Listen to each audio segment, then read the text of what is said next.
Welcome to Okaloosa Today, local news and information. Connecting the communities of Fulton Beach, Destin, and Okaloosa County.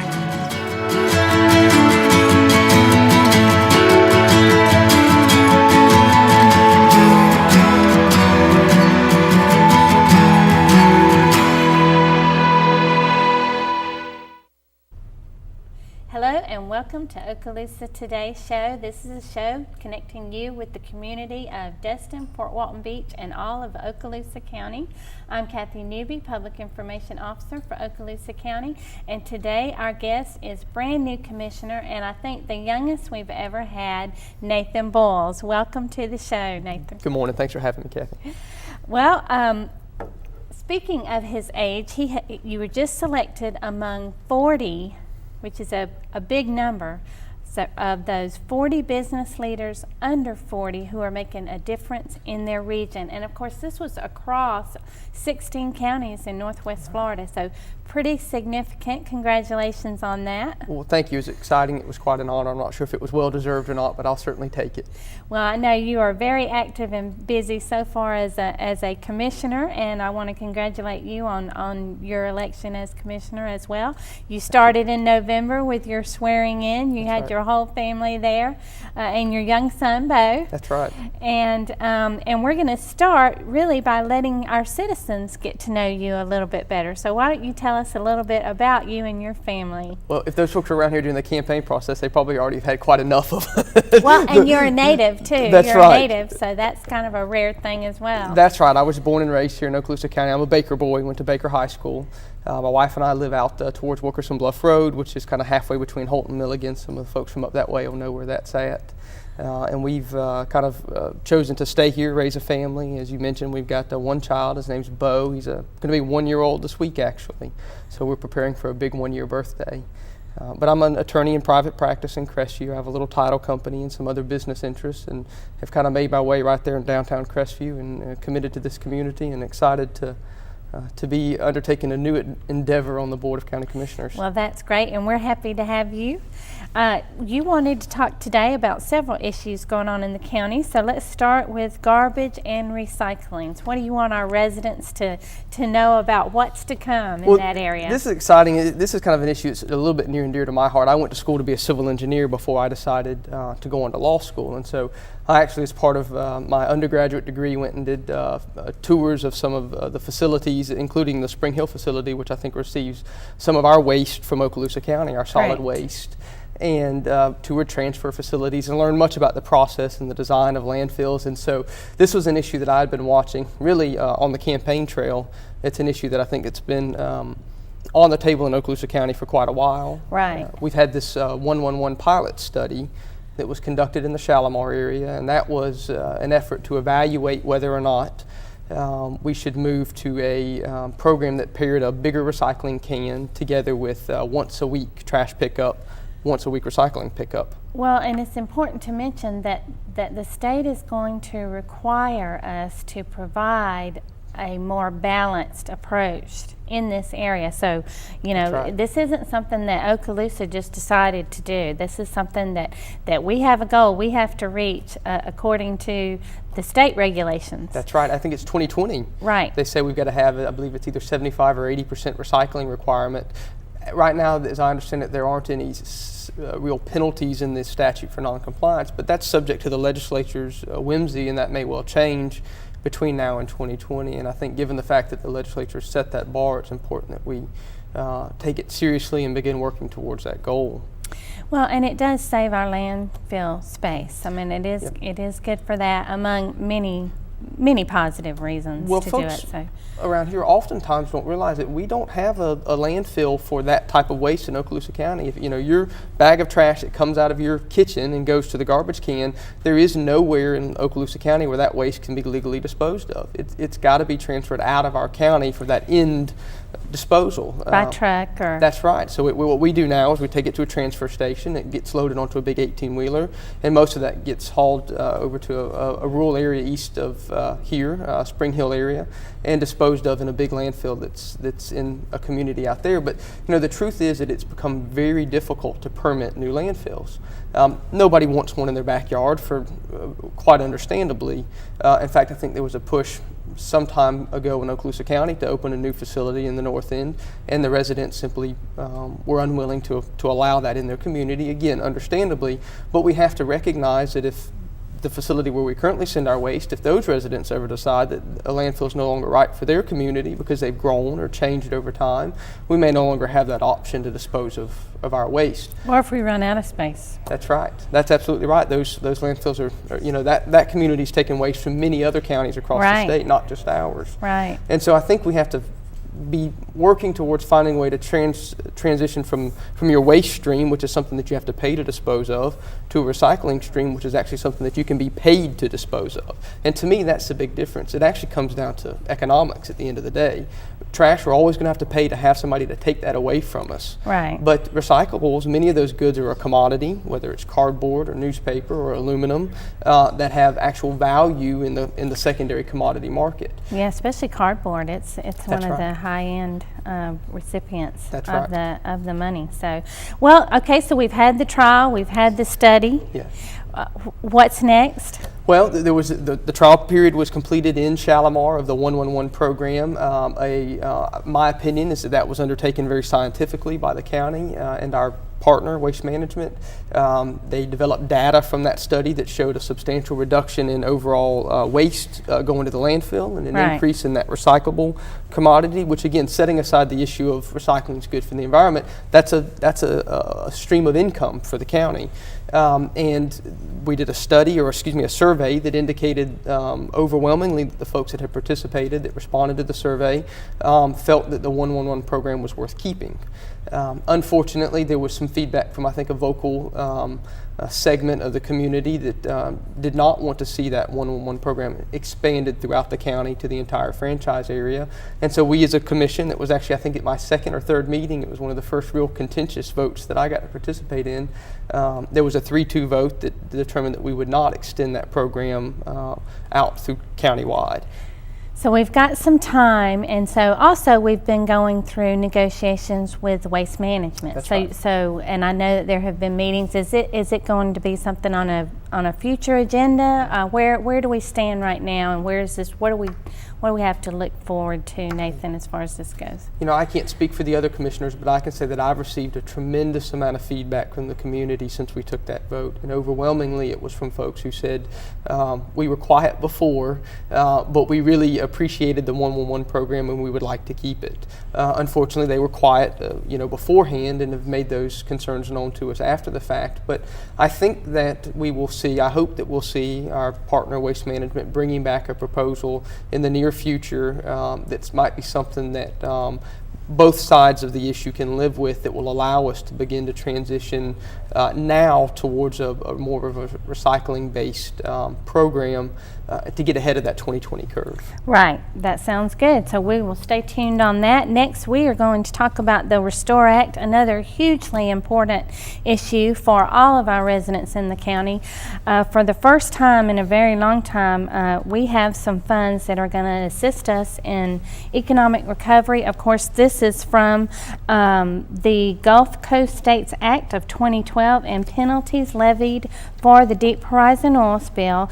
But besides the economic recovery, which this will assist us with, it'll have a huge impact and have opportunities to protect and preserve our natural resources. So let's talk a little bit about that. We had our first workshop really with the public to sort of get ready to receive these dollars, Commissioner Boyles. So that's right. This is, I believe, will be one of the defining issues, certainly of my first term on the commission over the next 4 years. This is the potential for a substantial amount of money coming to Okaloosa County, and I think we've got a lot of responsibility to spend it the right way.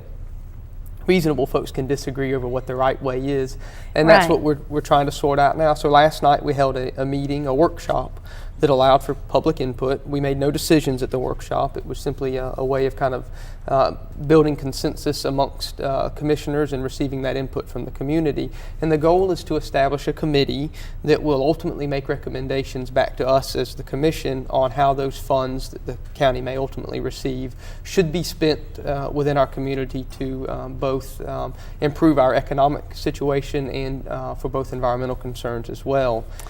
They really talked a lot about a bottom-up organization that will report to this advisory council. So I think that's a really positive move as well for the Restore Dollar. So a lot of people are going to have input, and a lot of input from the community. The members of this advisory council that, again, other citizens will be able to provide input to are going to be two members from two cities. That's right. In the county, 2 Chamber of Commerce representatives. Yes, ma'am. Excuse me, and they will pick those, and the League of Cities will pick the city members. 1 representative from the fishing and seafood industry, 1 from the tourism and lodging industry, 1 from education, 1 from environment, 1 from the economic segment of the community. The EDC will actually appoint that member. The EDC will appoint that one. And again, all those single ones will be by appointment, and of course will be ratified by the chamber, by the Board of County Commissioners. That's right. So there's kind of 2 types of positions. Some of these positions, as you mentioned, like with the chambers or with the EDC, we will appoint an entity that will make a recommendation to us for that position on the committee. And then some of those other positions, we're actually going to accept resumes or applications from interested residents that fall into that category, whether it's for the environmental member or whether it's for the fishing industries member. And so anybody will be able to submit a application to the commission to be appointed directly to those seats. And these meetings are going to be public, so stay tuned on those, and we'll have a lot to report on that in the future. And then we are going to move on, because I know you want to talk about the Crestview Courthouse. Right. As an attorney who spends a lot of time in the county courthouses, and with your bachelor's degree in civil engineering, you were the perfect selection to be on this task force. So I don't know who else is on the task force, or if you want to talk about that. Yeah, what we're doing is trying to, actually, I'd say reinvigorating a task force that was created a couple of years ago to look at long-range planning for the Crestview Courthouse facility. I thought, as coming on to the commission, that now was a good time to kind of reinvigorate that task force and to begin to start that long-range planning process as it relates to, we've got the Shalimar Annex facility, where we also have a task force that's underway right now to determine what the future use of that facility will be. That's coming obviously in the wake of having created the Annex extension in Fort Walton Beach, right, to provide for those needs for the judiciary into the future. You know, the commission, the county, has the responsibility, the legal responsibility, to provide adequate facilities for those judicial functions. And secure ones, right? That's right. And that's an interesting... And that's a big issue. It is, and that's changed the use of our courthouses. You know, years ago, and I use Crestview as an example because I grew up in that area, you went to the courthouse to do everything related to the county. Right. And there was no security as you went in the door. You had your pocket knife in your pocket, and that was okay. But the realities of life have changed that scenario, and I think it's now generally accepted that your judicial facilities have to be a secured facility. And so we've been going through the process of separating out those non-judicial functions from the courthouse. And so we've been moving the tax collector, the supervisor of elections out into other facilities that are county owned. And we've made some some renovations already. That's right. We do have a gated entry now where you do have to go through security. That's right. We have new commissioner chambers that also the courts use. I know, do you often, have you been in that courtroom as an attorney? Not often, but the facility is there in case we need it, yes, yeah. That's right. But you know, that courthouse was built, I believe, in the 50s. 1955. There you go. That was, and they did an extension, I think, to it in the 60s maybe. But that facility has not had any substantial renovation since it was originally built. And as I understand it, was actually built. That was during the Cold War era, and so the construction actually allowed it to be a fallout shelter. Oh wow! And so I've actually taken a tour down into the basement, and so it makes it a very solid building. It also creates some challenges from a renovation perspective. So what do you see happening, just updating of those courtrooms? And You know, it's in my opinion is that the judicial function of government is a very important function of government, and so you want those very important decisions are made by our judges. They make decisions on people's property rights, on their freedom, on their family relationships, divorces, and child custody, and those are things that are kind of at the core of human relationships. And so I think it's important that the facility where those decisions are made is to a level that folks have respect for the decisions that are going to be made coming out of those facilities. And the reality is that for several of our circuit judges, when you go sit at the Crestview Courthouse now, you're waiting in the hallway. You're sitting in a chair in the hallway because they don't have a waiting room.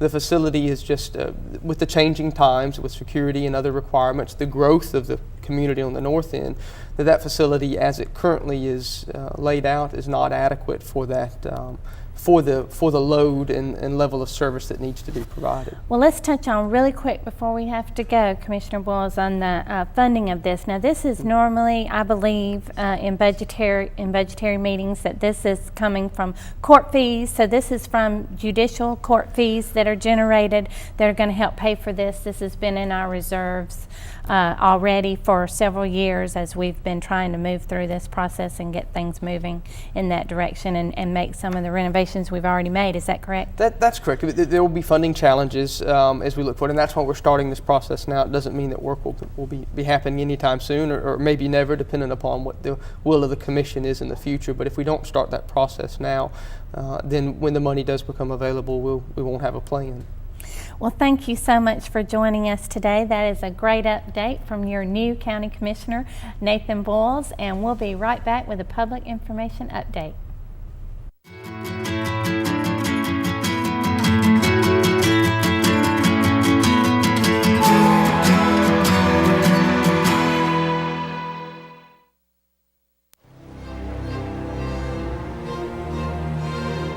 The Hoover Dam can hold over 9 trillion gallons of water. How? Its arch construction diverts pressure into its neighboring canyon walls. The same principle applies in business. You must find support from the right partners who can help make you stronger. Choose a partner who is able to support you in every way. Cox Business. So, what's it gonna be? Could ride bikes, movies, zoo? Can we just do this? The smallest moments can have the biggest impact on a child's life. Yeah, we can just do this. Take time to be a dad today.